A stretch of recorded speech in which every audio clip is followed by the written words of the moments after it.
Vamos a empezar la mesa redonda y, bueno, el objetivo que planteamos cuando planificamos la mesa redonda era muy sencillo. La conferencia, ya han visto ustedes que es lo que conocemos hasta el día de hoy. Como les decía antes, muchas son hipótesis. Ahora le corresponde a los más jóvenes pues llevar a cabo trabajo mucho más novedoso, trabajo con una metodología, le aseguro que prácticamente revolucionarias, para poder conocer mejor estos elementos. Conocerlos mejor con el ánimo de que puedan servir esos trabajos y ese conocimiento para otros técnicos aborden desde otra perspectiva, aborden la propuesta de consolidación, de restauración y de poner en valor. Y como no, que abran los ojos para que otras personas, gestores, puedan culminar este trabajo que desde la universidad o desde los grupos de investigación estamos desarrollando. Bueno, sin más prelación voy a presentarle a los que me acompañan en la mesa. Decía hace un ratito que ellos ya me hacen viejo, porque todos, absolutamente todos, han sido alumnos míos. Lo cual quiere decir que he tenido que ser un buen maestro, porque, como dice Juan Pedro, lo he aprobado. Pero para mí es una satisfacción ver cómo, como docente, ver a sus discípulos, entre comillas, triunfar, pues la verdad que es todo un placer. A mi derecha, mi compañero Juan Pedro Bellón y Miguel Ángel Laguna, que son personas que, me siento orgulloso de decirlo, están sentando las bases de unos métodos de trabajo que no solamente llaman la atención en España, sino que están llamando la atención y están siendo requeridos su colaboración en proyectos en Italia.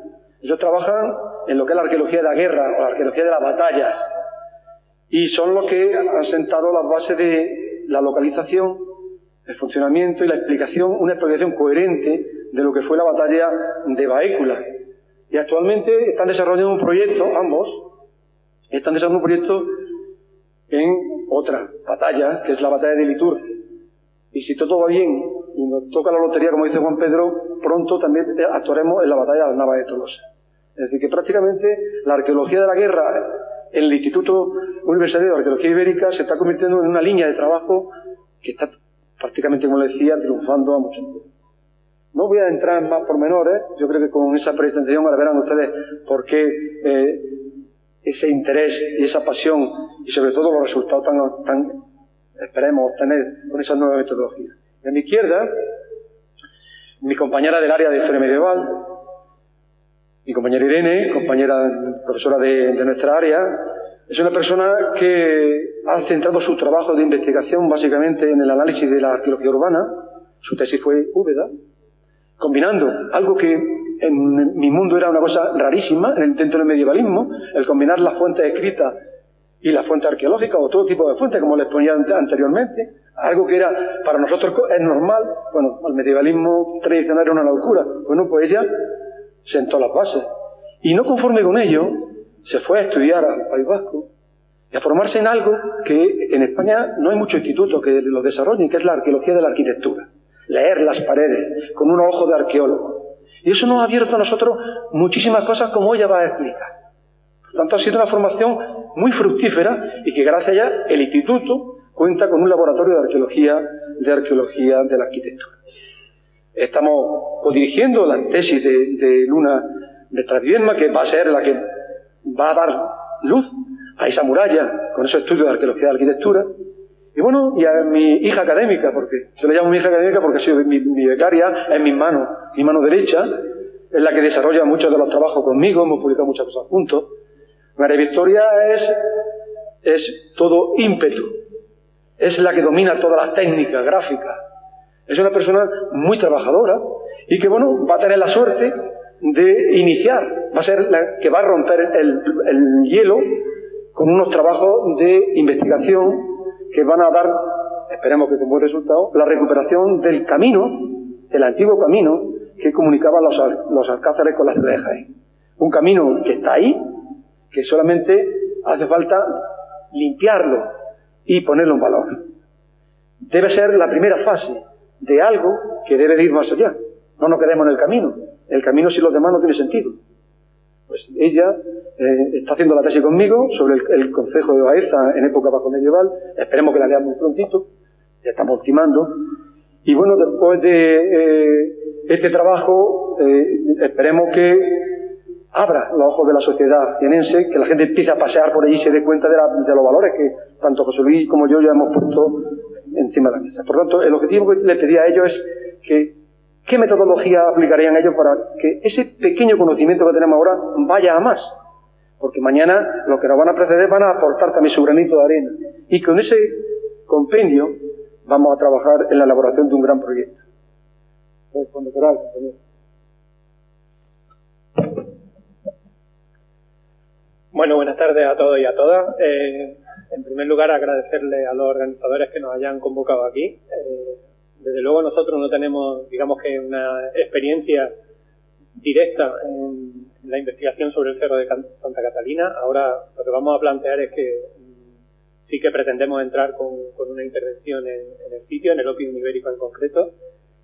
En segundo lugar, agradecer a Juan Carlos Castillo la invitación, porque él ha un poco organizado la configuración de esta mesa, y decirles que si a la carrera de arqueología se llega por un poco vocación o quizás despiste, Juan Carlos se encarga de que te pierdas del todo, en el sentido de que lleva la pasión arqueológica en el ADN, en las venas, y es capaz de transmitirla como ningún otro profesor. Eso lo tiene. Yo se lo agradezco públicamente. Bueno, tenemos muchas diapositivas, pero vamos a hacer un poco como pasapalabra en el PowerPoint. La primera imagen que ven de portada es una imagen que es mentira, en el sentido de que ese paisaje, como han visto en alguna fotografía aérea histórica, es un paisaje del siglo XX. Si tú te estás defendiendo de tus enemigos, no les pones pinos para que se escondan, por ejemplo. Otra cuestión, es un paisaje de paz, de ocio. Y ese paisaje no ha sido construido para la paz y para el ocio. Precisamente el castillo de Santa Catalina, con las palabras que han sonado aquí, de elementos defensivos, de bastión, de fortaleza, etcétera, etcétera, lo que nos lleva en el pasado es a un pasado de violencia. Y sentimos en nosotros, los pájaros de mal agüero, que venimos a recordar aquí que la historia de la ciudad de Jaén, como tristemente la historia de otras tantas ciudades, es una historia de violencia. Investigar la violencia es importante, porque para combatir el cáncer hay que conocerlo.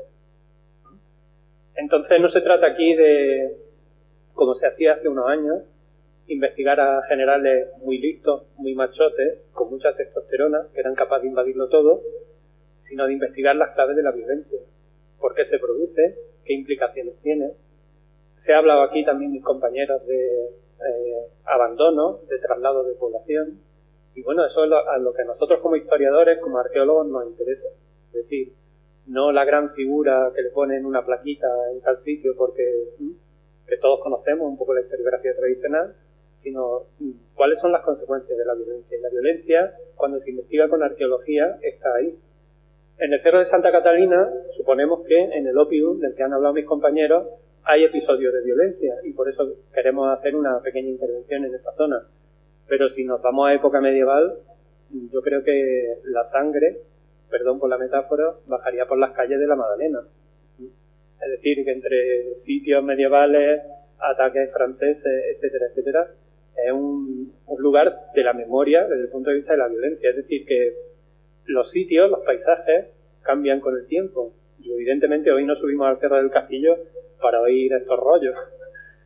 Subimos al Cerro del Castillo para disfrutar el paisaje, para calmarnos, para ver un poquito de verde, que no está mal, pero la historia real es otra. Y un poco es lo que venimos también a reclamar con nuestro proyecto, en el que, por cierto, también, dentro de nuestro equipo hay muchísima gente del Instituto de Arqueología, Arturo Ruiz, Manuel Molinos, Carmen Rueda, María Isabel Moreno, es decir, que estamos nosotros como representantes, curiosamente masculinos, de esta testosterona de la violencia, ¿no? Bueno, ¿para qué investigar la guerra? Un poco lo pueden leer en la diapositiva, para conocernos mejor. Parece que las historias se vienen construyendo evitando esos episodios de los que quizás nos sentimos un poco avergonzados, no sé, o de los que quizás solo queda la consecuencia política que vino después, y la consecuencia política que vino después construyó precisamente el relato histórico de lo que ha pasado. Con lo cual, bueno, ¿qué pasó realmente en esos episodios violentos y quién se vio implicado? Por otra parte, en nuestro país, investigar la arqueología de la guerra es una cuestión reciente, es una cuestión que todavía no se entiende muy bien, es una cuestión que si en los 80, en la transición con barba y traje de pana, le planteaba a alguien hacer algo que tuviera que ver con militares, pues no, ¿vale? Era lógico, pero que desde los años 90 y principios del siglo XXI sí que está teniendo un tirón desde el punto de vista historiográfico bastante importante, ¿no? Es decir, que se está recuperando en cierta manera. Y esta arqueología de la violencia es muy, muy particular, como pueden ver en la diapositiva, por una serie de claves. Es decir, cuando nosotros investigamos ciudades, por ejemplo Jaén, hemos visto aquí que hablamos del siglo XII, del siglo XIII, del siglo XIV. Bueno, nosotros estamos investigando días, estamos investigando horas. Por suerte, hay también una corriente un poco agnóstica en este sentido, que no acababa de creerse que fuéramos capaces de recuperar un contexto arqueológico que duró un día de hace 2200 años. Bueno, lo que estamos demostrando es que se puede. La batalla de Baécula en el 208 a.C. duró 10 días. Tenemos la evidencia de esos 10 días y tenemos la evidencia de cómo se desarrollan en horas esa batalla, ¿vale? El asedio de Iliturgi, entre paréntesis Mengíbar, se desarrolló en una jornada. También tenemos la evidencia de esa jornada. Y, por ejemplo, aquí en el Cerro de Santa Catalina, si nos metemos a investigar desde ese punto de vista, pues separar tantos días de tanta violencia va a ser muy difícil.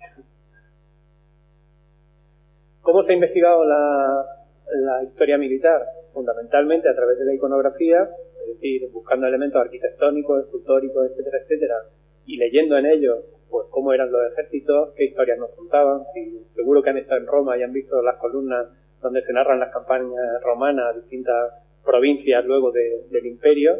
Y bueno, estas columnas o estos repertorios iconográficos han permitido durante años reconstruir cómo eran esos ejércitos, aparte de, por supuesto, los textos clásicos, ¿no? Pero este aquí que de esto, de lo que nos produce un poco de repulsa, es de lo que se trata. Hay una corriente ahora mismo en investigación de la arqueología militar romana que a esto que se han visto en la película de la vida de Brian, que nos dieron los romanos, los teatros, las calzadas, el latín, ¿vale? Bueno, los romanos también trajeron muchísima violencia. Y se habla de genocidio a la hora de investigar cómo se produjo esa conquista romana. Hay un autor romano que citaba este periodo de conquista, o este periodo de formación del imperio, diciendo algo así como que crean un desierto y lo llaman paz. Es decir, invaden un territorio, eliminan a su gente y encima hacen un monumento a la paz, como también ocurrió aquí en la Guerra Civil, ¿no? Bueno, esta imagen que ven ahí es de una excavación arqueológica en Valencia en el año 76 a.C.,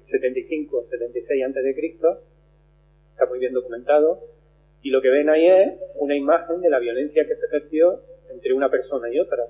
Y a lo mejor ya estamos empezando a pensar entre un indígena y un romano. Pues no, son romanos contra romanos. Es decir, que con los indígenas, según nos transmiten también las fuentes, en este caso en el Alto Guadalquivir, los iberos, también fueron así de implacables. Y en un futuro nos esperamos encontrar cosas comunes que de alguna manera vengan a reiterar esta forma de dato arqueológico, ¿no? Otra cosa interesante es que cuando pensamos en la arqueología de la guerra, pensamos en los soldados formados y listos para la batalla. Pero la arqueología de la guerra es muchísimo más. Esa imagen es de un museo, de un centro de interpretación de la batalla de Calcriese del 9 después de Cristo, y me pareció muy significativa. Ahí está el ejército en primer plano, pero detrás hay todo un sistema que abastece, que apoya y que organiza ese ejército. Yo me repito mucho, pero si se imaginan hace 2200 años a 40.000 romanos por aquí por la provincia de Jaén, se suben una noche a un cerro y se hacen un campamento, los 40.000 romanos quieren cenar. ¿a qué empresa de catering llama hace 2200 años para cenar? Es decir, que necesitan de abastecimiento y ellos no están para cultivar trigo ni para cultivar nada. Ellos están para saquear almacenes y obtener esos recursos de donde puedan. Entonces también es otra forma de ver esa historia. Y bueno, en teoría, después de una batalla, que es lo que nosotros investigamos, lo que nos tenemos que encontrar es esto: un campo lleno de víctimas, con todo lo que ha sobrado o con todo lo que ha caído en el campo de batalla. Bueno, ese es el punto de partida. ¿Qué pasa luego? Luego pasa que hay un proceso de limpieza del campo de batalla. A veces se retiran los muertos, a veces no, pero lo que siempre se retira es cualquier cosa que tenga valor. Para eso te has jugado la vida. Y si te puedes llevar el trofeo más preciado, pues mejor todavía, ¿no? Y después de esa primera limpieza viene otra limpieza, digamos, más pragmática. Zapatillas, clavos, ropa, todo sirve. No vas a llamar desde el Alto Guadalquivir a Roma y le vas a decir, mándame una caja de clavos que no tengo. Si hay en el campo de batalla cajas de clavos, te los llevas, ¿vale? Incluso reciclan materiales, ¿no? Después de eso, durante años, el campo de batalla sigue siendo expoliado, sigue siendo limpiado. Después de eso vienen los expoliadores del finales del siglo XX y siguen quitándonos cosas, ¿no? Nosotros lo que nos encontramos al final es, pues después de un proceso enorme de limpieza, intencional, casual o ilegal, nos encontramos muy pocos restos de lo que en principio fue ese campo de batalla, ¿no? Y lo que tienen a la izquierda es un pilum romano, que es una excepción. En el campo de batalla de Baécula quizás sea la pieza más grande que nos hemos encontrado, pero es una excepción. A 10 centímetros de la superficie, después de 2200 años, que te encuentres una punta de lanza de un romano, pues ya es tener suerte. Lo que nos encontramos es normalmente la metralla, los fragmentos, pero con esos fragmentos podemos reconstruir las batallas perfectamente, por tipología, análisis, etcétera, etcétera, ¿no?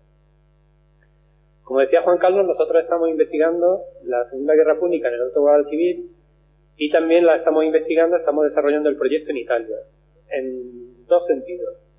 En el primer sentido es comparar campos de batalla, es decir, dos ejércitos se encuentran en mitad del campo, como su nombre indica, y contrastarlo con los asedios. Un ejército cerca o asedia una ciudad y ver si hay diferencias en el tipo de armas, en las estrategias, etcétera, etcétera. Eso lo estamos investigando por un lado, ¿no? Y por otro estamos investigando, comparando materiales. Aquí en Santo Tomé, en el campo de batalla de Baécula, digamos que tenemos un corpus de materiales que es como un paradigma. A partir de ahí podemos comparar con otras cosas, ¿no? Bueno, aquí estuvo el hermano de Aníbal en Baécula, Asdrúbal Barca. Después de perder la batalla de Baécula se fue a Italia y también perdió, por eso era el hermano, la batalla de Metauro, le cortaron la cabeza allí, ¿no? En teoría, lo que nos tenemos que encontrar en Italia, en Metauro, son los mismos materiales que nos hemos encontrado en Santo Tomé. Y eso es lo que vamos a hacer en el mes de julio, en el entorno de Fosso en Italia. Bueno, ya, esto va muy rápido porque si no, no le dejo hablar a Miguel Ángel. En el caso de la batalla de Baécula, esto es único en el mundo, como ha dicho Juan Carlos, pero no porque seamos estupendos, sino porque es único en el mundo, es un hecho objetivo. ¿Saben cuántos campamentos se conocen de la Segunda Guerra Púnica en todo el Mediterráneo? Vamos a poner que 5. ¿Saben cuántos tenemos en Jaén? 3. O sea que vamos por ahí. ¿Saben cuántos campos de batalla se conocen arqueológicamente en el Mediterráneo sobre la Segunda Guerra Púnica? Baécula. Ya está. El potencial patrimonial que tiene eso es enorme. Y no lo estamos, digamos, que explotando lo anterior. Bueno, ahí ven representado el Opimum de Turruñuelo, una ciudad como la que han visto de Puente Tabla o la que han visto el Opimum que hay en Jaén, que está aquí, que sería la ciudad de Baécula. Y aquí arriba, en el Cerro de la Albahaca, es donde tuvo lugar la batalla. Este contorno que ven aquí es el campamento de Asdrúbal, tan grande como Cástulo, para que nos hagamos una idea. Y esto que ven aquí, punteado, es el campamento que construyó el africano después de la batalla de Baécula. Utiliza el mismo sitio, tiene una posición defensiva ventajosa y es el que ocupa.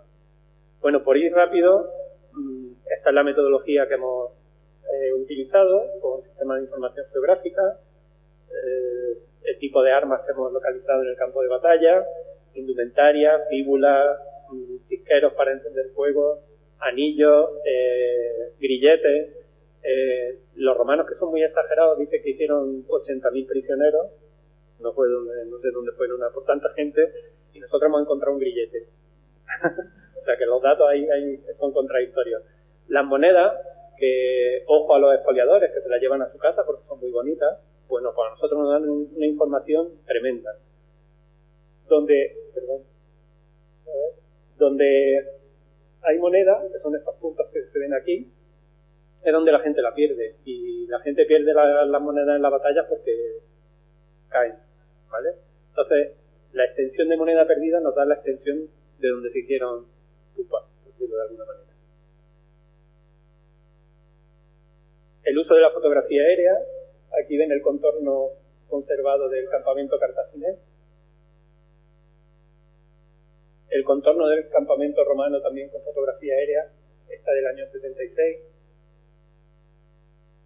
Tenemos incluso la evidencia de cómo el ejército romano abandona el campamento. En las campañas que hacen en Judea los romanos tenemos una fuente clásica importantísima que nos cuenta cómo era esa campaña de conquista. Nos dicen qué hacen los romanos cuando abandonan un campamento. Bueno, pues lo típico de un ejército, tocan corneta, llaman al orden, patatín, patatán. Pero lo que nos interesa, queman el campamento y lo destruyen. Nosotros en Baécula tenemos la evidencia de cómo han quemado el campamento y cómo han destruido todos los elementos de ese contexto.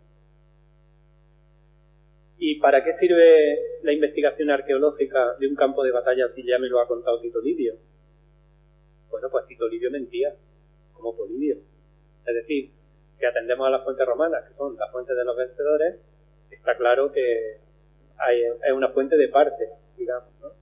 Bueno, ¿qué hemos averiguado distinto a lo que nos narran las fuentes romanas sobre la batalla de Baécula en este caso? Pues que los cartagineses no eran tontos, que tampoco eran unos fulleros, y que los romanos metieron un poquito la pata. Es decir, lo que nos cuentan las fuentes son que Escipión el africano ataca a Asdrúbal, que está en un cerro, lo pilla distraído, y cuando está a 200 metros de Asdrúbal dice, uy, me tengo que ir de aquí, y en teoría se va. Bueno, eso es mentira y gorda. Es decir, si a 500 metros tú le das la espalda a un ejército que te está atacando, te masacra. ¿Vale? ¿Qué hemos averiguado gracias a la arqueología? Pues que Escipión, cuando construye el campamento aquí,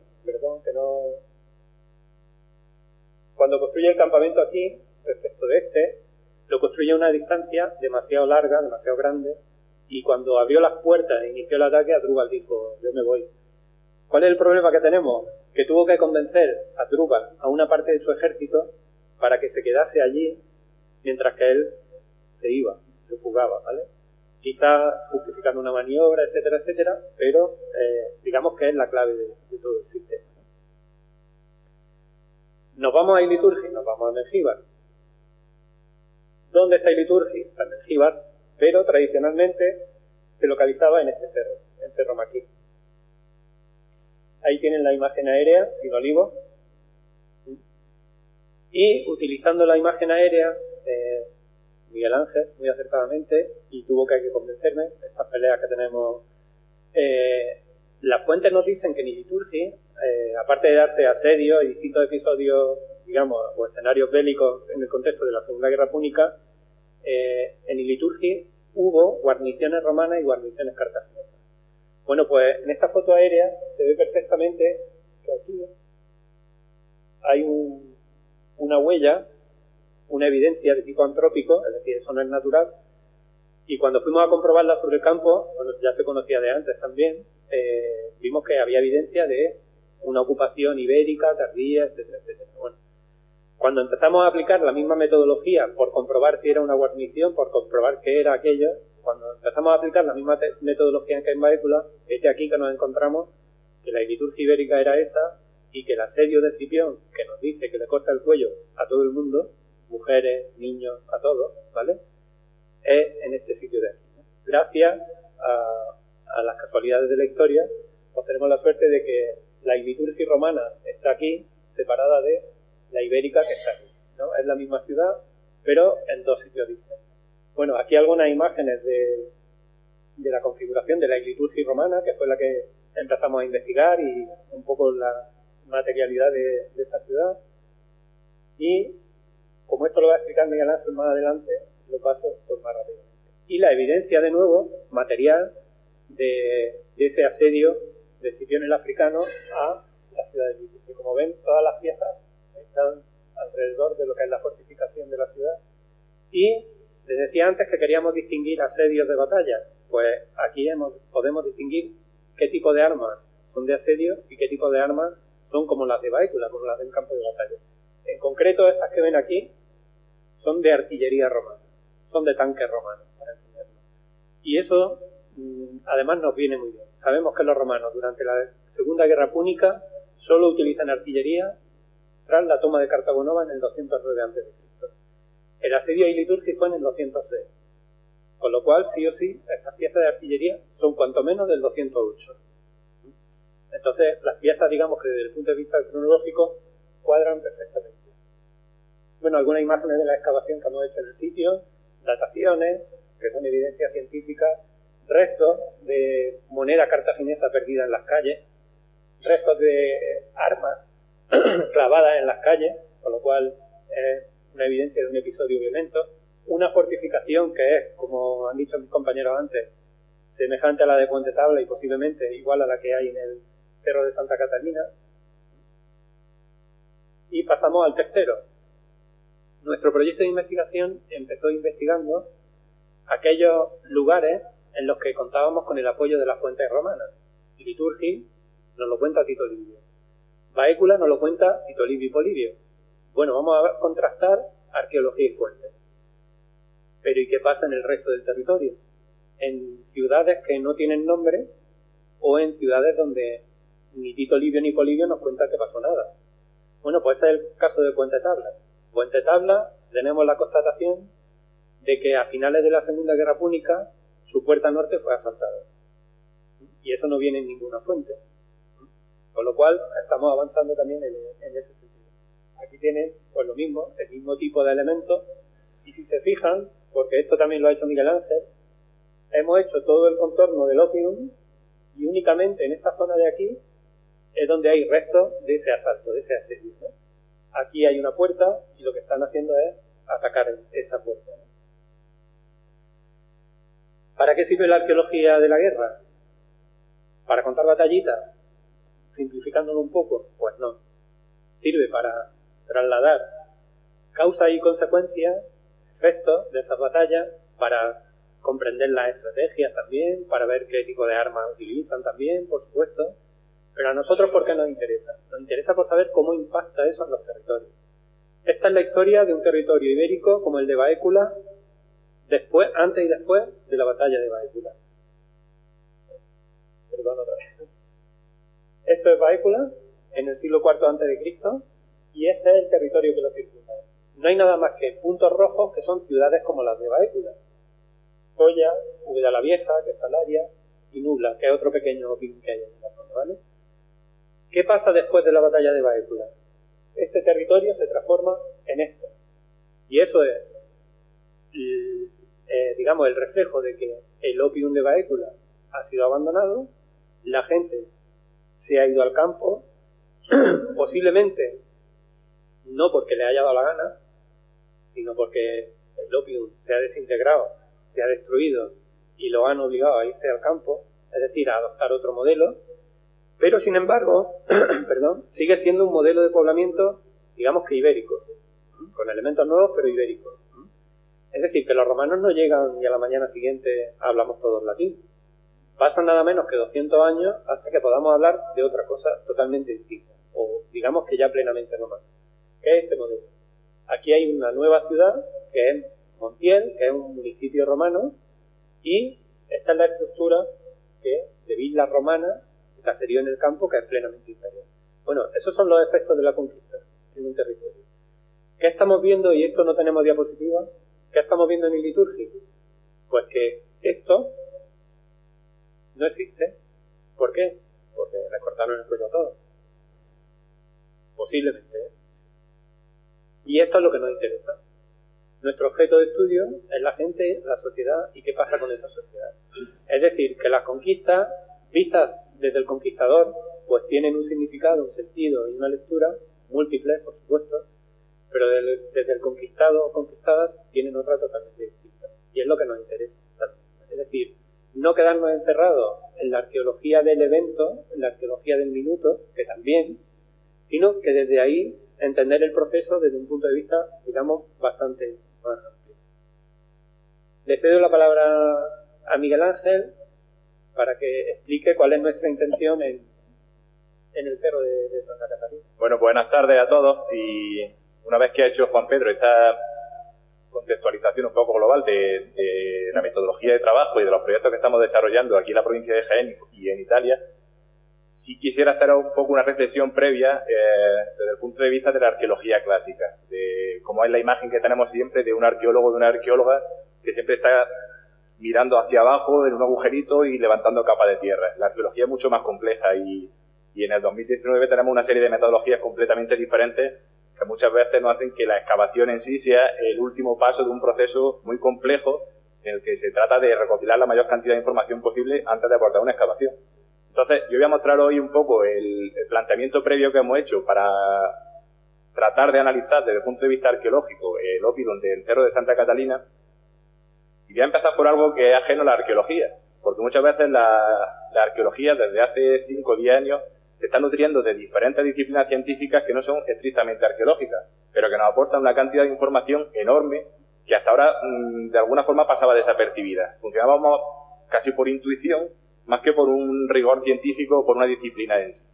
Fijaros, la imagen que os muestro aquí, y creo que poco a poco empezará a sonar este acrónimo de LIDAR, está muy de moda últimamente porque todos habréis visto los coches autónomos que funcionan solos y son magníficos, funcionan con este tipo de tecnología, con tecnología LIDAR.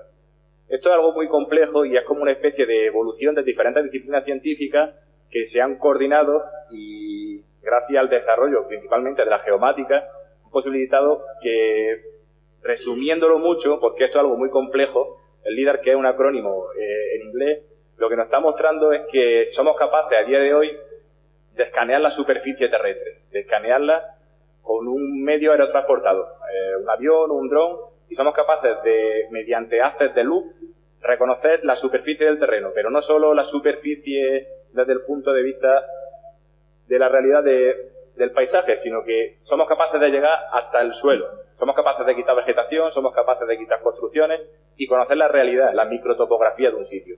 Fijaros que esto es algo muy complejo, pero yo he tratado de sintetizarlo, de hacerlo muy sencillo, porque básicamente lo que está haciendo esta tecnología LIDAR es emitir haces de luz y hacer una especie de escaneo o de barrido de toda la superficie terrestre. Y fijaros la intensidad que tiene. Cada segundo emite 150.000 pulsos de luz que rebotan en el terreno y vuelven al emisor que lo emite con una serie de codificaciones que lo que está generando es nubes de millones de puntos. Por haceros una idea.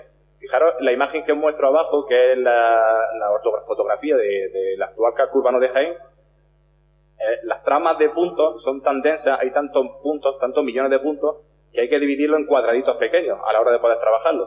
Tened en cuenta la imagen que os muestro y el texto que dice que hay una densidad de un punto cada 2 metros cuadrados. Imaginaros un topógrafo o una topógrafa trabajando, tomando un punto cada 2 metros cuadrados, la cantidad de años de trabajo que le supondría realizar cualquier tipo de levantamiento topográfico. Bueno, pues fijaros, básicamente esta técnica lo que hace es algo parecido a esto. Somos capaces de generar modelos digitales de superficie, es decir, conocer qué hay sobre la superficie, vegetación, construcciones, pero somos capaces también, por los haces de luz que se repiten, de eliminar esa vegetación y quedarnos con el suelo, con la superficie, un modelo digital del terreno que se llama, ¿vale? Bueno, pues vamos a ir muy rápido y vamos a acercarnos directamente a la realidad en la que planteamos el proyecto en este caso. Fijaros que os muestro una imagen del vuelo americano del año 56 de la ciudad de Jaén y bueno, cómo ha evolucionado hasta la imagen de 2016. Esta disciplina del LIDAR no solo no es algo que sea una disciplina en sí, sino que nosotros a la hora de trabajar y abordar diferentes proyectos al análisis del territorio, lo que combinamos son diferentes técnicas. Y evidentemente la fotografía histórica es un documento de un enorme valor para nosotros. Bueno, pues volvemos a imágenes que ya hemos visto antes y que vamos a empezar a verla ahora con otra perspectiva, con otro punto de vista distinto, ¿vale? Aquí lo que tenemos es una imagen aérea que actualmente todo el mundo reconoce, que es el castillo de Jaén y de las faldas con el trazado de la muralla, que es bastante evidente, y bueno, el caserío de Jaén en la zona norte. Fijaros, esta imagen ya la habíamos visto antes, esta es alguna de las primeras imágenes aéreas que hay del castillo de Santa Catalina, que es 1946, pues tiene casi poco más de 70 años, y en el que sí empezamos a ver algún tipo de anomalía. En este caso se ve perfectamente la muralla, pero la anomalía que antes planteaba José Luis y que se ve bastante evidente. Incluso, fijaros, en esta imagen incluso las sombras permiten que se vea bastante mejor. Esta línea que estamos viendo, incluso hasta la parte de abajo del olivar. Incluso fijaros cómo se muestra la sombra de los restos del castillo, de la alcazaba y de parte del castillo. Esta imagen es bastante válida y es bastante reconocible como documento histórico, pero esto nos está mostrando una realidad de hace 73 años. La realidad de hoy es completamente diferente. Entonces, a nosotros nos interesa saber qué pasa ahí. Somos capaces de eliminar la vegetación y quedarnos con lo que hay solo debajo. Y fijaros, lo que generamos en un primer momento es un mapa de curva de nivel cada metro. Imaginaros un topógrafo, esta es una extensión de casi 40 hectáreas, tomando un punto cada metro cuadrado. El topógrafo o la topógrafa se jubilaría tomando puntos porque no es posible físicamente, ¿vale? Pero fijaros cómo hay puntos, tanto al norte, en el caserío, como en la parte alta donde está el castillo, que todavía tienen un pelín de deformación. Incluso hay algunos puntos que están más clasificados, que son vegetación, pero bueno, el error que tiene actualmente es bastante tolerable. Porque tengamos una idea más concreta y más acotada de cómo es el sitio que vamos a analizar, voy a dejar el callejero puesto abajo, la fotografía con la parte sur de la ciudad de Jaén y el castillo. Así tenemos toda una referencia más o menos clara de qué es la zona que estamos viendo. Y fijaros cómo el trazado de las murallas medievales se ve perfectamente, pero de nuevo vuelve a repetirse una pequeña anomalía aquí. Este plano de curva de nivel es evidente, pero a la gente que no está acostumbrada a interpretar este tipo de planimetría le cuesta un poco más de trabajo verlo. Por tanto, lo que hacemos es crear un modelo digital del terreno. Y aquí sí que conocemos realmente qué es lo que hay debajo del pinar actualmente. Y se ven muchas cosas. Esto lo que da juego, por nuestra parte, en un momento inicial de la investigación, es a plantear diferentes hipótesis. Conociendo la realidad microtopográfica del sitio, podemos abordar mejor la investigación. No es igual que nos metamos un poco con una imagen de hace 70 años planteando que por ahí puede ir la muralla, a que tengamos una evidencia científica de que hay una anomalía en el paisaje, ¿vale? Vamos a ver, por ejemplo, estas anomalías que existen, incluso estas que hay aquí, y el ciza que ahora María Victoria nos hablará un poco más en detalle, pero que es muy evidente. Fijaros que nosotros, cuando generamos este modelo digital de la superficie sin vegetación, podemos jugar con diferentes iluminaciones. Podemos poner el foco de luz en diferentes puntos para que nos resalten esas microanomalías topográficas. Y fijaros cómo, de nuevo, jugando con las luces, se vuelven a repetir o se vuelven a remarcar de forma más intensa las anomalías que estamos viendo. Hablo de anomalías porque no quiero hablar de murallas del siglo IV porque no tengo la evidencia. Simplemente tengo una evidencia de una anomalía. En el siguiente paso de la investigación habrá que constatar si realmente esa anomalía es lo que planteamos inicialmente.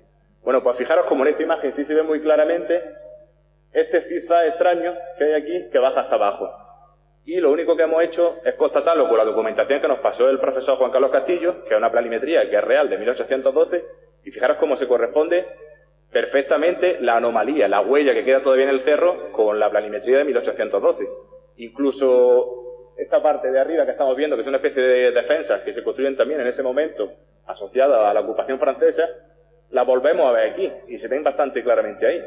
La delimitamos aquí. Entonces, el método funciona. Esto simplemente era una constatación de que este método está funcionando. Sí, lo estamos constatando con una topografía antigua, con un levantamiento topográfico antiguo. Sí, pues parece que funciona. Parece que este método nos sirve para conocer cuál es la realidad del Cerro de Santa Catalina, la realidad topográfica. Este plano es un poco chirriante, pero si lo entendéis es muy sencillo y muy didáctico.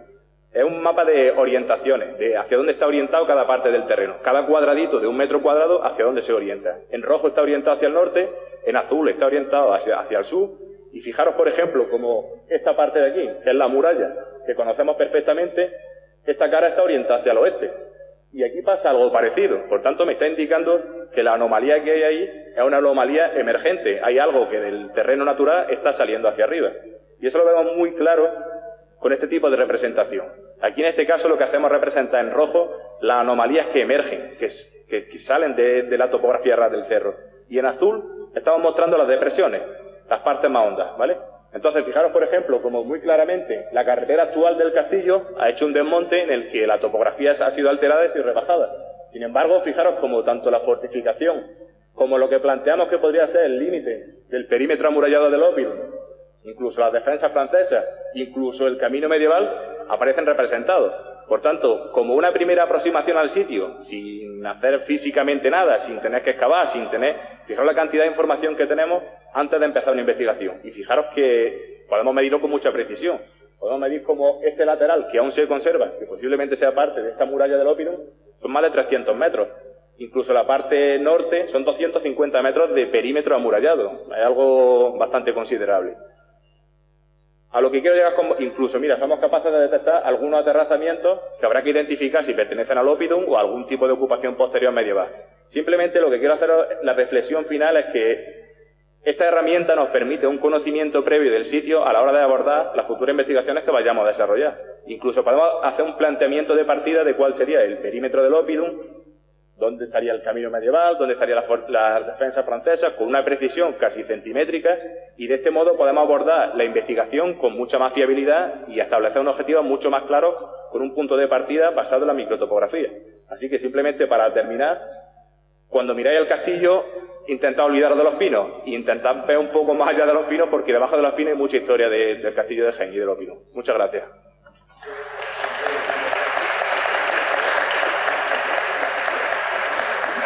Muchas gracias. Ya ven ustedes que los arqueólogos no tenemos imaginación como nos acusan, sino que con evidencias reales somos capaces de ir un poco más allá, que plantean soluciones a problemas históricos muy evidentes, ¿no? Cuando quiera ver historia. Bueno, buenas tardes. Antes de nada, gracias por la invitación, aunque a veces parece como un poco una encerromilla y eso. Gracias por la presentación de Juan Carlos Castillo, que siempre tiene palabras muy amables hacia mí. Bueno, yo voy a hacer un poco la introducción a lo que nosotros vamos a desarrollar en el Cerro de Santa Catalina. Por suerte, y después de mucha persistencia e insistencia de Juan Carlos Castillo de actuar en el Cerro de Santa Catalina y de poner en valor todo lo que es la ladera del cerro, del cual se conserva solamente los vestigios que pueden ver, que es los restos de la muralla medieval, pues después de mucho insistir, hemos podido conseguir realizar una primera aproximación a uno de los elementos que se conservan todavía un poco soterrados en el terreno, en la ladera del cerro. Como ya le ha explicado José Luis Serrano y Juan Carlos Castillo, esta es la evolución de todo lo que es el Cerro de Santa Catalina, desde época ibérica hasta la época medieval y la época medieval. Sin embargo, nosotros lo que vemos y lo que podemos ver ahora mismo en la ladera del cerro es, hacia un lado de la muralla está todo plantado lleno de pino, y hacia el otro lado queda un terreno bastante desocupado de vegetación, pero que a nosotros no afecta tanto el que haya mucho como el que haya poco, porque nuestra idea principal es sobre todo el desarrollar una actividad dentro de lo que es la ladera, todo lo que es la ladera. Nuestra idea principal es poder ponerla en valor, poder consolidar todos los elementos emergentes y poder darle una luz a toda la ladera. Esto es lo que ahora mismo nos encontramos. Estas fotografías son bastante recientes. Constantemente subimos al cerro para intentar ver si se han talado algunos árboles, si se ha desmochado algo, si ha salido a la luz nuevos restos porque la vegetación la haya dejado. Y bueno, esto es lo que nos encontramos. Y estos son los otros restos que nos encontramos, los restos de la muralla.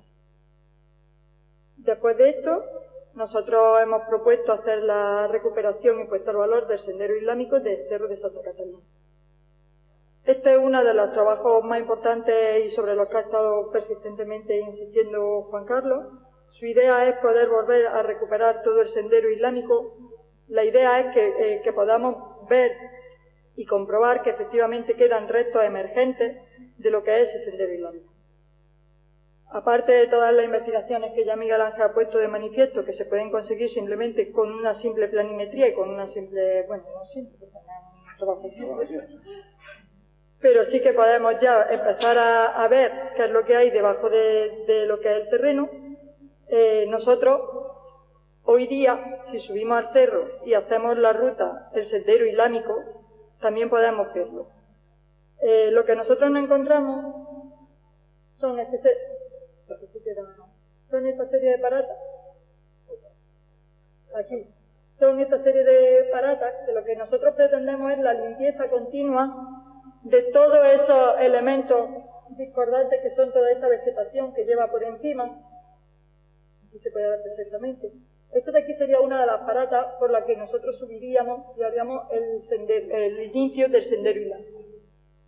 Cuando llegáramos a este punto, nos encontramos con dos paratas que separan y que dejan un espacio en medio, que posiblemente sea una puerta de acceso o un acceso, posiblemente ya adscrito no tanto a época medieval, sino también a época francesa, porque en este punto de aquí es donde las tropas francesas tienen puesto en uno de sus planos, que antes hemos estado comprobando, que pone la aduana.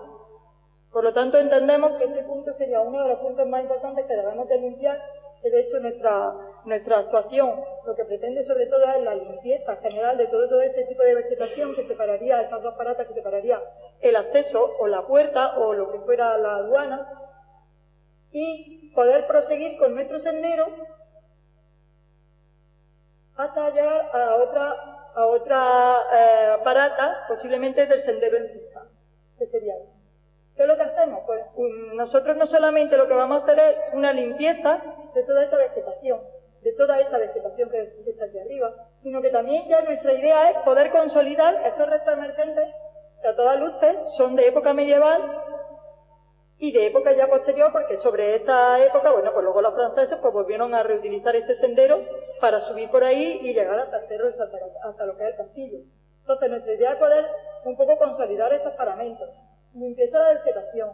Tendríamos también que limpiar todo lo que es toda la parte de la roca, porque aunque es roca viva, la roca está usándose también como baluarte defensivo, y por lo tanto tendríamos que, con la limpieza de estos elementos que son naturales y su unión a los elementos antrópicos, es decir, a los elementos hechos por el hombre, la unión también nos va a proporcionar una serie de ideas y nos va a proporcionar nuevas hipótesis de estudio, porque la idea que tenemos es, sobre todo, poder hacernos la idea de cómo era ese sendero y limpiarlo completamente. Si seguimos el sendero, que nosotros lo hemos hecho en varias ocasiones y hemos estado subiendo y bajando, vemos que por aquí proseguiría este sendero. Tendríamos que limpiar toda esta maleza, limpiaríamos también esta parte de aquí para comprobar dónde está la roca, la base geológica y dónde quedarían los restos del sendero, y intentaríamos incluso ver con una limpieza bastante superficial, no vamos a rebajarnos mucho. Nuestra idea es poder, al rebajar superficialmente, comprobar si existe algún tipo de pavimento, no un pavimento de losa y tal, pero sí a lo mejor de cantos rodados o de pequeños guijarros que nos puedan dar una aproximación de cómo era ese sendero durante la época blanca. Tendríamos esta parte de aquí, subiríamos también por esta parte de aquí, que llegaríamos a ir hasta la muralla, bordearíamos y limpiaríamos toda esta parata de aquí, que llevaría también como serpenteando todo este cerro hasta esta parte de aquí, iríamos otra vez en fija, hasta llegar a la parte final, que sería esta, que es donde una mayor maleza que podemos encontrar, y posiblemente sea donde encontremos mayores dificultades, porque esta parte de aquí es la que se encuentra ya junto a la torre de la luz, que hay casi a la entrada de la carretera. Este es nuestro planteamiento. La idea inicial es, subimos por aquí, esta era la puerta que he comentado, que sería una aduana ya en un momento incluso posterior. Tendríamos todo lo que es el acceso en cristal, que ya lo ha visto Miguel Ángel Lechuga, solamente con una aproximación al lira, pero también nosotros intentaríamos documentar dónde estaría el trazado del sendero en época medieval para los carruajes y dónde estaría el sendero para las personas. Todo esto son aproximaciones, son estudios que hemos hecho a partir de la tecnología LIDAR y a partir de la cartografía histórica y de la cartografía de los siglos XIX y XX, y plantearíamos toda esta necesidad. Junto a eso, sería muy interesante realizar, que es lo que pretendemos, realizar una serie de cortes, una serie de sondeos estratigráficos, una serie de excavaciones, pequeñas excavaciones en estos puntos, con la finalidad de poder documentar exhaustivamente la secuencia de ocupación que tuviera el cerro y cómo estaba realizado el sendero. Pero más o menos este sería el recorrido que haríamos. Incluso llegaríamos a trazarlo por donde estaría más próximo a la muralla también, pues por la limpieza para poder documentar exhaustivamente todo lo que es el cerro. ¿Qué es lo que pasa? Que no solamente queremos documentar todo lo que es el camino y las murallas, que posteriormente hablará la doctora Elena Montilla de ella, sino que también tenemos que documentar exhaustivamente lo que es este cuadradito que ven aquí, que antes Juan Carlos Castillo le ha comentado que era ese palacio de Emir al-Califat, que estaba ahí, que se documentó y que se sacó las excavaciones antiguas. Pues nuestra idea es volverlo a recuperar, por lo menos sacarlo a la luz, documentarlo, volverlo a fotografiar y con toda luz lo que pretendemos ya su consolidación, su puesta en valor y darle un valor patrimonial a todo el cerro que hoy día lo vemos un poco así porque está plagado de pinos. Estos son los estudios que ya se hicieron en los años 90 y 93. Por un lado el diagnóstico de la muralla y por otro lado de la excavación que hizo José Luis Castillo y Juan Acano, bueno, con otros investigadores, que ya lo ha comentado Juan Carlos y José Luis Serrano, y lo del Palacio de Palacio. Esta es una primera aproximación que hemos realizado cuando los años anteriores nos dieron el Instituto de Estudios Cienenses nos dio una subvención. Lo único que pudimos hacer fue un primer planteamiento utilizando ya la nueva tecnología, utilizando ya plasmar en una cartografía más actual todo lo que son las excavaciones antiguas que se realizaron en cada una de las torres y lo que es el edificio de época de Emir al-Califat. Y ahora con la nueva intervención que nosotros pretendemos realizar, nuestra idea es, pues, sobre estos planos, seguir metiéndole más información a nuestra ladera norte y conseguir, pues, ponerlo en valor. ¿Pero qué pasa aquí? Como verán, nosotros lo que hemos visto es solamente la existencia de lo que es el palacio de Emir al-Califat. Pero realmente lo que nosotros creemos no es que solamente a intramuros hubiera solamente un palacio de Emir al-Califat y poco más, sino que nuestra idea es que tenemos que hacer un exhaustivo estudio y hacer una excavación en extensión en toda esta zona de aquí. Eso sería un chollazo, y eso es para que nos tocara la lotería, como dice Juan Pedro, para que podamos excavar todo lo que hay en extensión, todo el cerro de Santa Catalina y poder documentar y poder descubrir y poder poner en valor no solamente ese palacio de Emir al-Califat, sino que tenía que haber otra serie de estructuras. Y seguro que las hay. Seguro que hay vivienda, ocupación, hábitat, a lo mejor no de época medieval, a lo mejor de época ibero-romana, pero darle un uso, darle un valor, ponerlo en valor y por lo menos ver algo más que este espacio tan singular que tenemos ahí. Ahí les dejo también las muestras.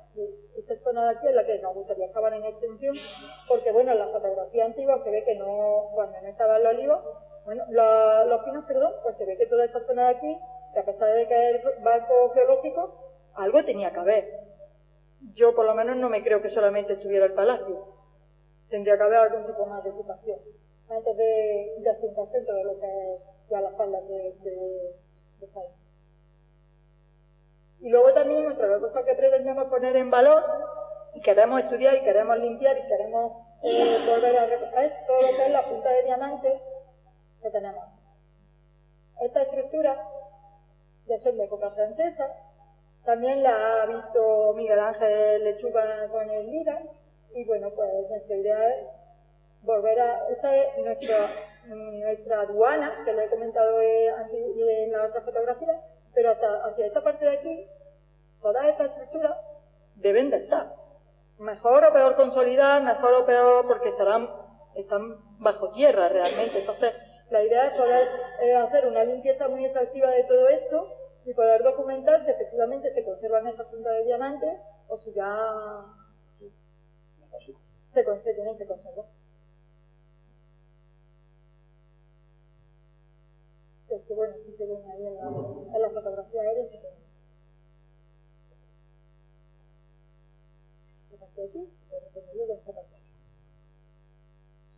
Y luego otra de las actuaciones que queremos hacer es en Abregüí. Como ya le ha dicho Juan Carlos Castillo, en la cima del cerro tenemos lo que son el Alcázar Viejo, el Alcázar Nuevo y el Castillo de Abregüí, que fue comido prácticamente en su totalidad cuando se realizó el parado del mundo. Estas son las imágenes donde estaría el castillo y lo que quedaría, esto es lo que sería Bregui, las dos torres más adelantadas que tenemos aquí, que serían estos dos de aquí, tendríamos este paramento de aquí,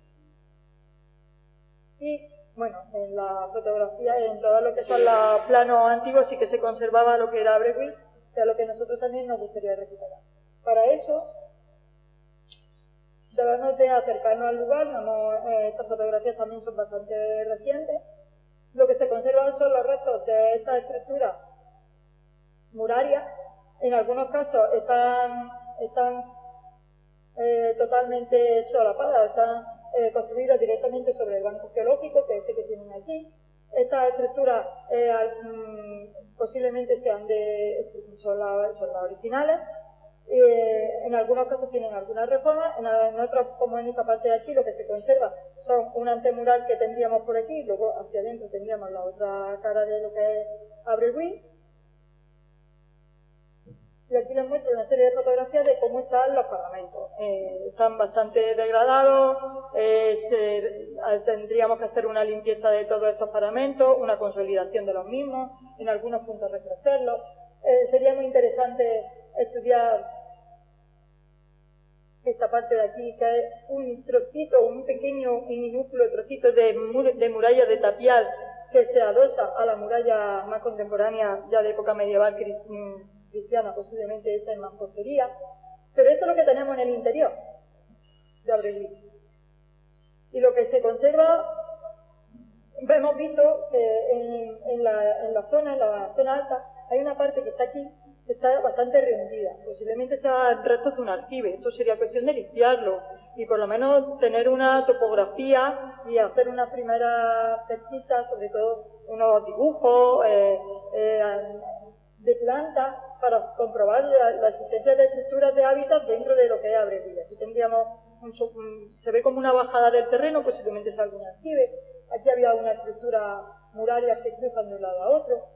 Tendríamos este punto de aquí y este que se ve aquí, son las dos torres que cierran todo lo que es el recinto. Este es el resto de murillo de tapial que queda, y aquí se ve perfectamente un gran socavón que tenemos a la entrada. Al fondo tendríamos las dos torres que cerrarían el recinto, otro resto de muro. Si se dan cuenta cómo está la muralla, está llena de vegetación, está bastante alterada, y nuestra idea es poder ponerlo en valor. Y estas son las torres que se conservan, que como verán, pues están plagadas de vegetación, tanto por abajo como por arriba. Bueno, sería muy interesante una limpieza, el llagueado, la recuperación. Sobre todo es ponerlo en valor y una recuperación absoluta de todo lo que serían las torres de Abreuil. Aquí se ven los restos. De aquí a aquí debería de haber un muro de cierre entre una torre y otra. El muro de cierre lo hemos encontrado en la ladera abajo, porque se ven los restos de los grandes mampuestos que van cayéndose. Incluso se han ido cayendo y han ido quedándose incluso en los pinos.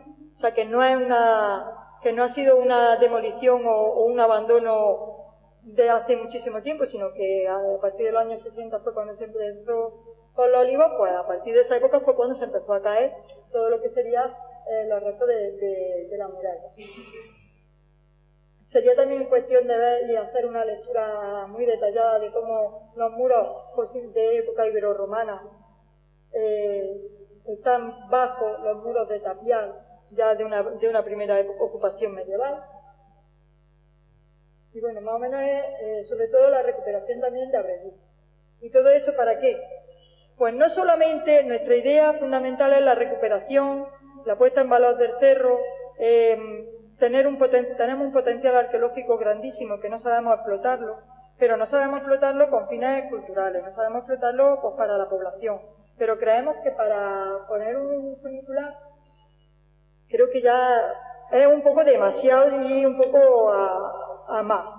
Con poder poner en valor el cerro y poder tener darle un uso al cerro y no tener una partida presupuestaria de tantísimas dimensiones como supondría el coste de la realización de esta estructura, pues con eso sería suficiente. Vamos, para nosotros sería muchísimo más importante la recuperación del cerro que poner funicular. Que luego cada uno que piense lo que quiera y que si se pueden compaginar las dos cosas, cada eso ya es a gusto, son los gustos colores. Y nada más. Muchas gracias.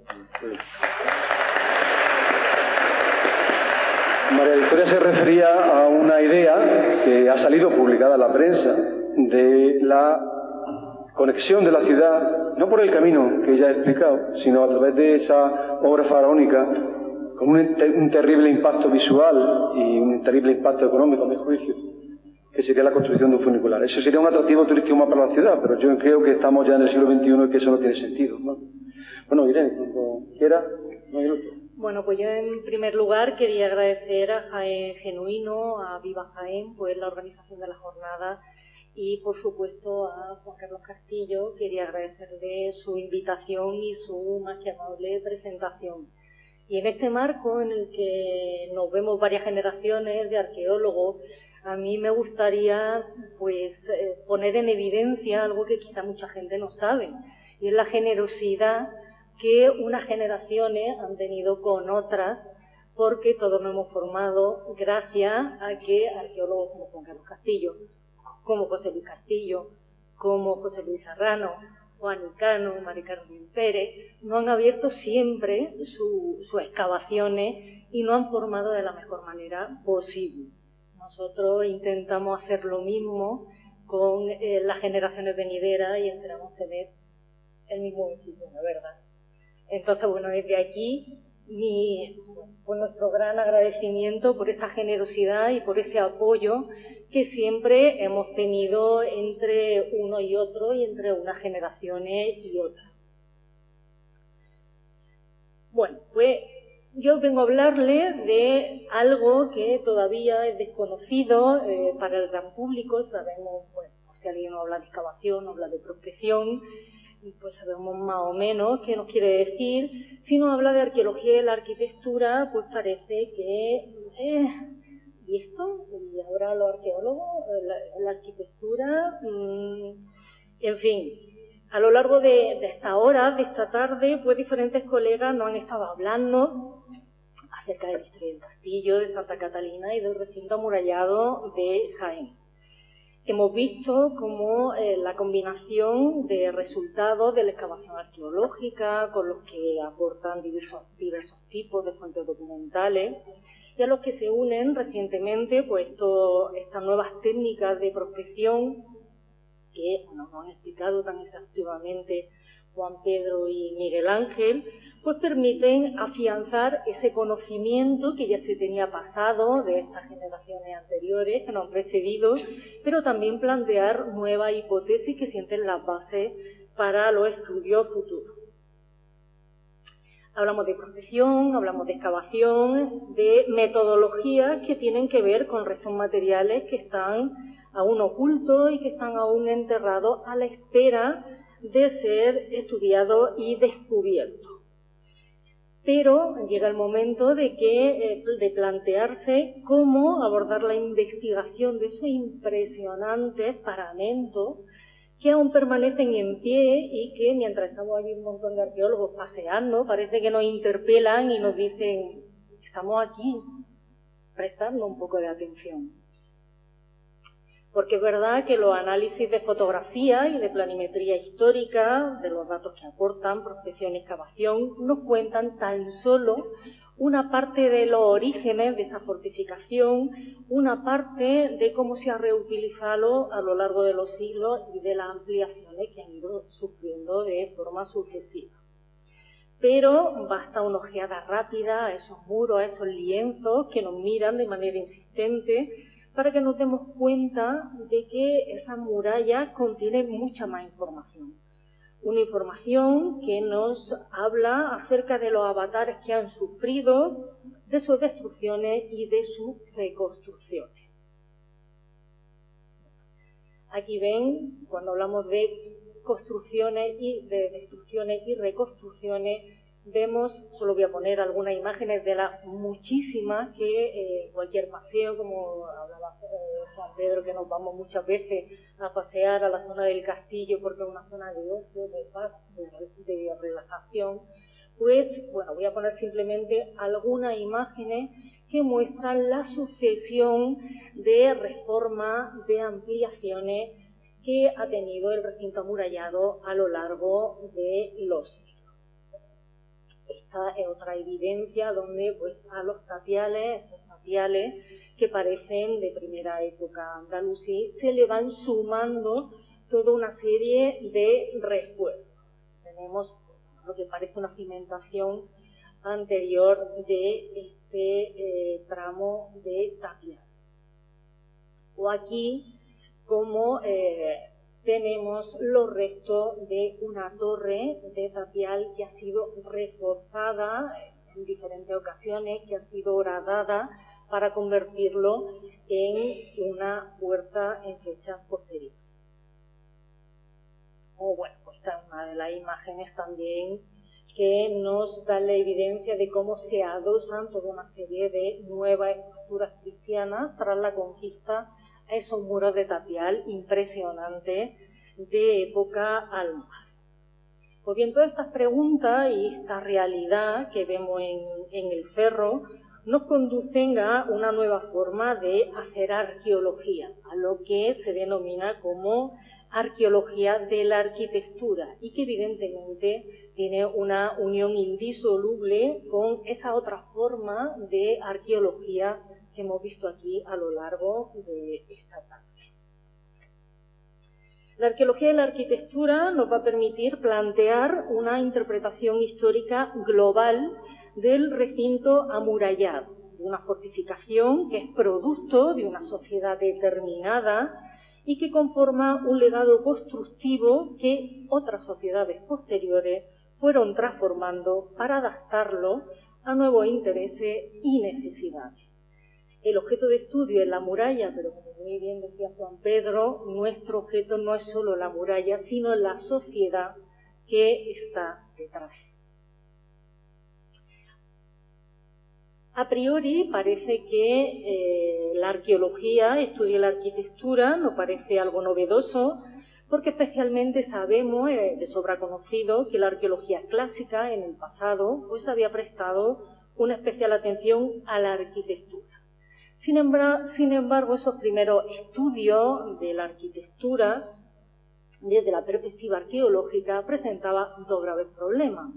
El primero es que se centraba especialmente en el clásico y que los periodos medieval y moderno, que recibían el nombre de posclásico, como si lo posclásico fuera un cajón desastre donde todo cabe, quedaban al margen de esta arqueología.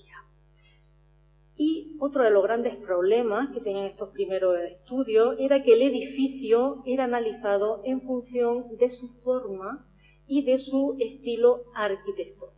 Es decir, era analizado como un modelo perfecto que se acaba en un único momento y que quedaba desgajado por completo de su secuencia histórica y de su yacimiento. Sin embargo, de forma paulatina se fue introduciendo un cambio importante en esta concepción de la arquitectura, en esta concepción del edificio, que comienza a ser considerado como el resultado de construcciones sucesivas que se han ido produciendo en el transcurrir del tiempo. De forma que ya no hablamos de una catedral gótica o de un palacio renacentista, pues ante esa arquitectura, esa catedral o ese palacio se levantaron efectivamente en un momento histórico concreto que muchas veces podemos tener fechados por año y por día por la fuente histórica. Que hayan llegado hasta nuestros días ha sido el resultado de continuas reformas que han supuesto la adición de nuevos elementos y, por supuesto, la eliminación de otros anteriores.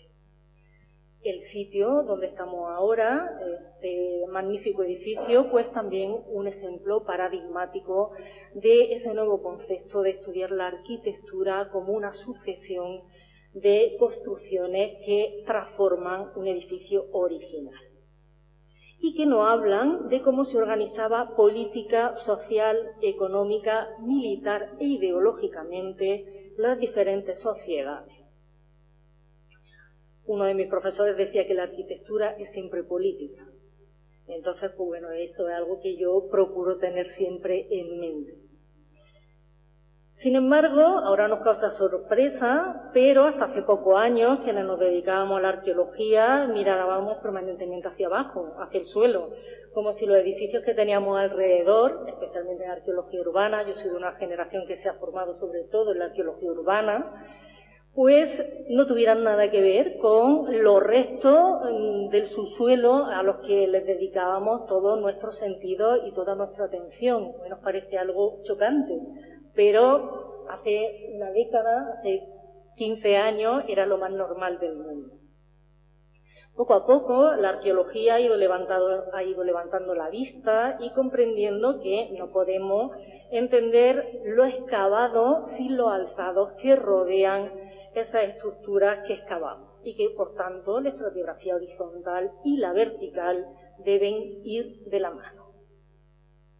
Por lo tanto, en este momento analizamos el patrimonio constructivo de la misma forma que con el mismo método que se emplea en las excavaciones arqueológicas, identificando cada una de estas actuaciones constructivas y sus relaciones de antero-posterior, cuáles son antes y cuáles son después.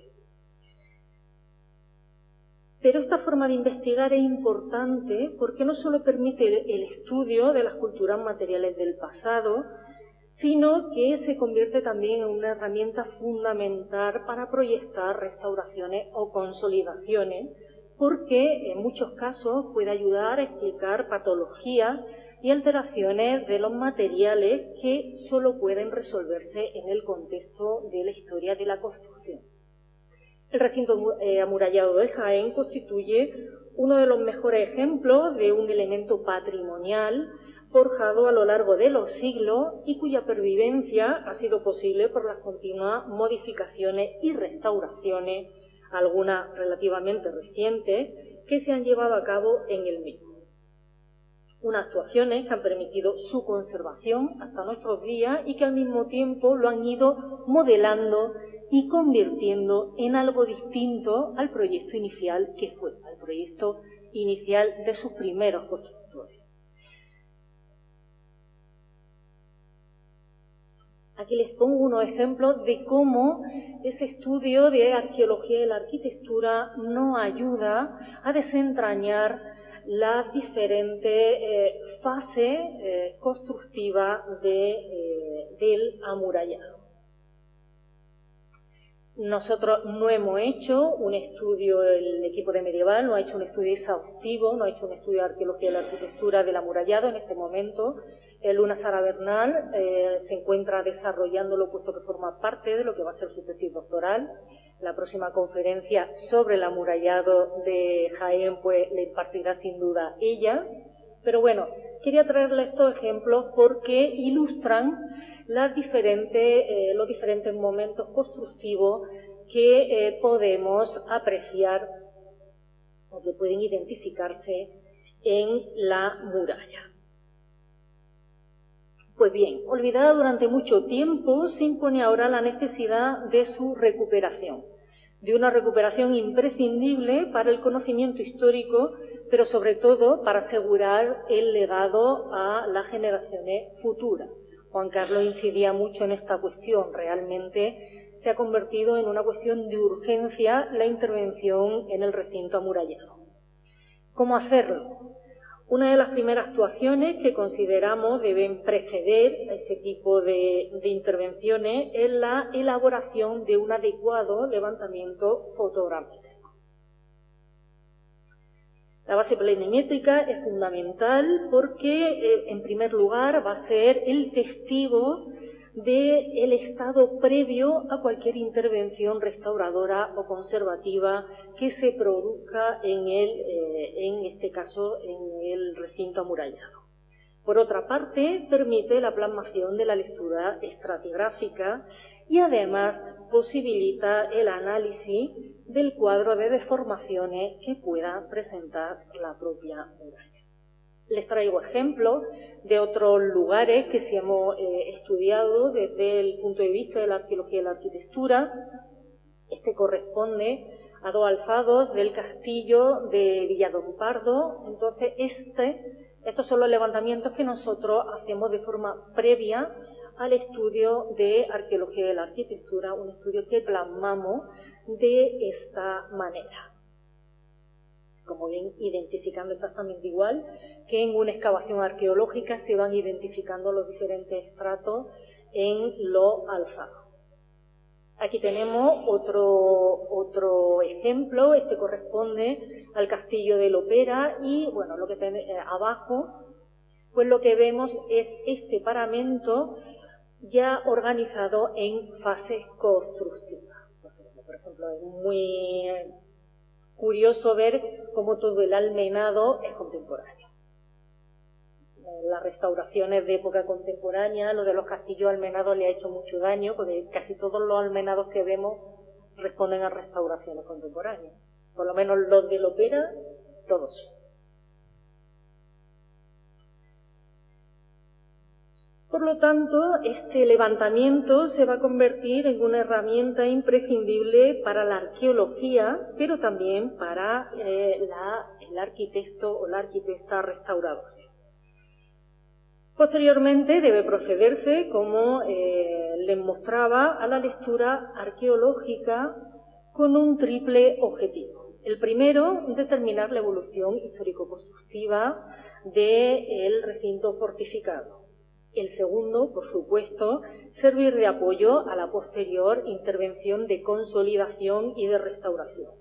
Y el tercero, debe sentar la base científica del discurso histórico que debe trasladarse a la ciudadanía. Siempre es necesario revertir a la sociedad los resultados de nuestro trabajo, pero en este caso, donde el olvido social es más que patente, se hace imprescindible, pues sin una base social que sustente esta intervención, estamos abocados al fracaso. Y estamos convencidos de que este modelo que planteamos debe ser el modelo de actuación para el amurallado completo de la ciudad de Jaén. Pues también tenemos la muralla sur, Juan Carlos Castillo aludía a ella, no la olvidemos. Y por supuesto el casco histórico de la ciudad está jalonado, el caserío del casco histórico está jalonado de restos del antiguo recinto amurallado medieval. Su investigación de este amurallado completo sería el primer paso para una recuperación respetuosa con su pasado y sentaría la base de una puesta en valor que debe mirar, por un lado, a la ciudadanía que convive con ella a diario, pero también a un turismo cultural que debemos procurar que sea cada vez más social y más sostenible. Muchas gracias.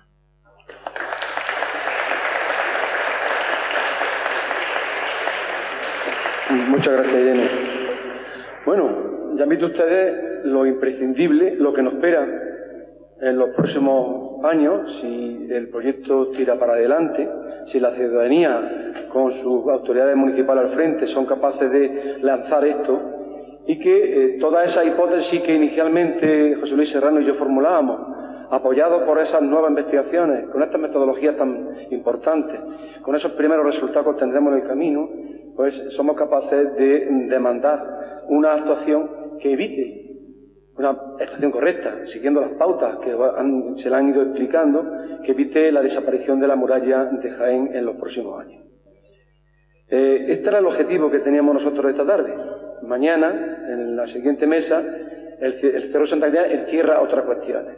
Empezará la actuación Sebastián Rueda, que es arquitecto, trabaja con nosotros en temas de restauración de diferentes elementos, sobre todo en la ciudad de Arjona, y él va a sugerir, de manera muy interesante, cuáles serían las propuestas para conservar esto.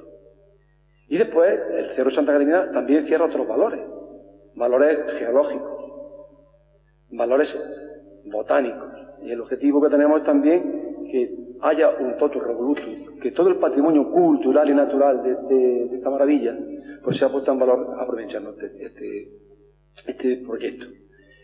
Lo que sí me gustaría es que, bueno, aunque es un poquito tarde, si alguien tuviera alguna cuestión, sería interesante que abriéramos un turno de preguntas para intentar resolvérselas en nuestra medida de lo posible. Así que si quieren algunos de ustedes formular alguna cuestión, es el momento. ¿Todo ha quedado muy claro? Eso le digo yo a mis alumnos cuando nos preguntan. Bueno, yo, si me permite, sí, por presidente supuesto. de mesa, sí que me gustaría resaltar cómo la arqueología ha evolucionado, las formas de intervención en arqueología han evolucionado estos últimos años de manera radical, y lo que antes era lo habitual, que era la excavación, arqueología era sinónimo de excavación, ahora estamos viendo que la excavación se reduce ya al último paso, ya para confirmar pues los resultados que aportó la arqueología de la arquitectura o la propia prospección. Por tanto, es una arqueología efectivamente lo menos invasiva posible. Yo también quisiera dedicar la mesa era un poco más paritaria de lo habitual, porque nos falta otra pieza clave dentro de nuestro equipo, que es Mercedes Navarro, que iba a participar con nosotros, pero bueno, un problemilla de salud le ha evitado. Entonces yo desde aquí le mando un abrazo muy cariñoso y que se recupere pronto, porque la necesitamos ya. Raúl.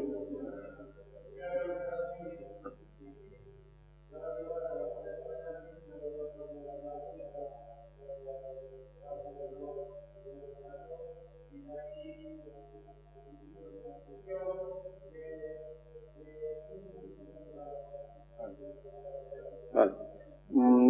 De momento solamente tenemos un proyecto encima de la mesa que ha lanzado el Ayuntamiento de Jaén a través del IMEFE. Hay una escuela-taller de botánica albañilería que va a ser la que colabore con el equipo de la Universidad de Jaén para iniciar los trabajos de la recuperación del camino, ¿vale?